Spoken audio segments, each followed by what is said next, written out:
Video को देखने से पहले चैनल को सब्सक्राइब कीजिए और पार्ट बने एक अमेजिंग जर्नी का। अस्सलाम वालेकुम एवरीवन। तो आज हमारा जो टॉपिक है वो है मेरिट्स ऑफ ग्लोबलाइजेशन के ऊपर। जैसे कि हम अपनी पिछली वीडियो में जो है मीनिंग और कैरेक्टरिस्टिक्स डिस्कस कर चुके हैं ग्लोबलाइजेशन की, तो आज हम इस वीडियो में डिस्कस करेंगे मेरिट्स को, यानी कि पॉजिटिव इम्पैक्ट्स जो ग्लोबलाइजेशन डालती है उनको। तो चलिए स्टार्ट करते हैं फर्स्ट से, जो कि है इकोनॉमिक ग्रोथ। अगर आपने हमारी कैरेक्टरिस्टिक्स ऑफ ग्लोबलाइजेशन वाले जो है वो वीडियो को देखा है तो आपके लिए बहुत इजी होगा इस मेरिट्स को पढ़ना, क्योंकि कैरेक्टरिस्टिक्स जो होती हैं वो बेसिकली उसके मेरिट्स ही होते हैं।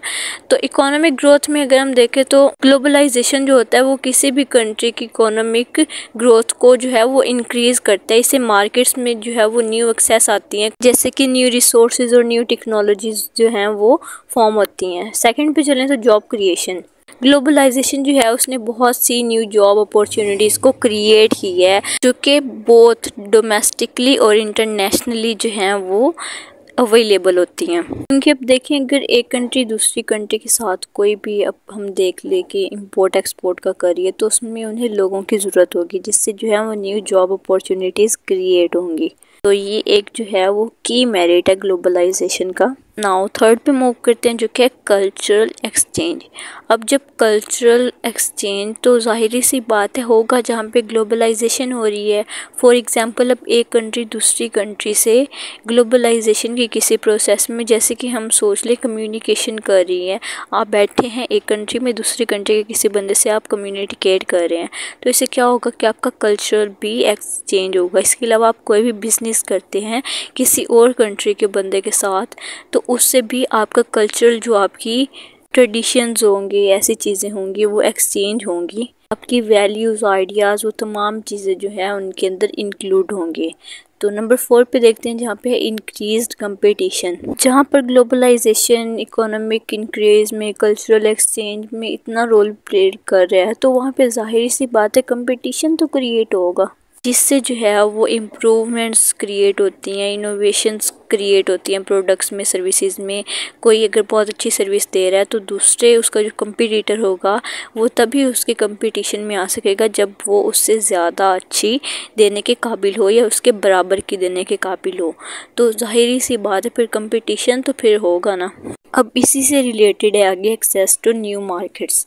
अब जब कंपटीशन क्रिएट होगा, अब दूसरा बंदा जो है वो सोचेगा कि वो मार्केट में कोई न्यू चीज़ लेके आए, कोई न्यू चीज़ें जो हैं वो मार्केट में इंट्रोड्यूस कराए अपने कंपटीशन को, अब खुद को हाई करने के लिए। तो वो जो है मार्केट में न्यू चीज़ें लेके आएगा, जो कि जो है एक की मेरिट है ग्लोबलाइजेशन का। नाउ 6 पे चलते हैं, जो कि है इम्प्रूव स्टैंडर्ड ऑफ लिविंग।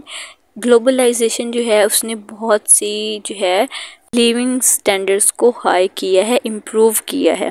जैसे एक कंट्री दूसरी कंट्री के साथ जो है वो कोई बिजनेस करती है, मार्केटिंग में कोई करती है, तो उससे क्या होगा, दूसरी कंट्री में जो टेक्नोलॉजीज़ होंगी, प्रोडक्ट सर्विसेज होंगी, वो एक्सचेंज होंगी, और जो उनके पॉजिटिव जो हैं प्रोडक्ट्स होंगे वो एक दूसरे से एक्सचेंज करेंगे। तो इससे क्या होगा, स्टैंडर्ड ऑफ लिविंग जो है वो इम्प्रूव होगा। नाउ जो हमारी लास्ट मेरिट है ग्लोबलाइजेशन का, वो है इंक्रीज्ड फॉरेन इन्वेस्टमेंट। अब देखिए, ग्लोबलाइजेशन प्रोसेस ही दो कंट्रीज़ को या दो से ज़्यादा कंट्रीज़ को, यानी कि हम कह सकते हैं एक दूसरे से कनेक्ट करने के। तो जाहिर सी बात है, जब मार्केट्स चलेंगी, चीज़ें एक्सचेंज होंगी, गुड्स एक्सचेंज होंगे, सर्विसेज एक्सचेंज होंगी, तो वहाँ पे फॉरेन इन्वेस्टमेंट्स तो बढ़ेंगी।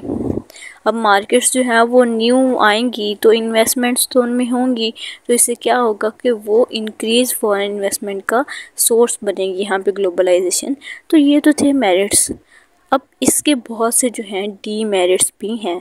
जहाँ पे ग्लोबलाइजेशन पॉजिटिव इम्पैक्ट डालता है, वहीं पे बहुत से जो हैं वो नेगेटिव इम्पैक्ट भी ग्लोबलाइजेशन से पैदा हुए हैं। तो हम उन्हें इस वीडियो में, जो कि हमने लिंक में ऐड की हुई है, उसमें डिस्कस करेंगे। तो लाजमी जाइए और फिर इस वीडियो को देखिए। फिर मिलते हैं, तब तक के लिए अल्लाह हाफिज़।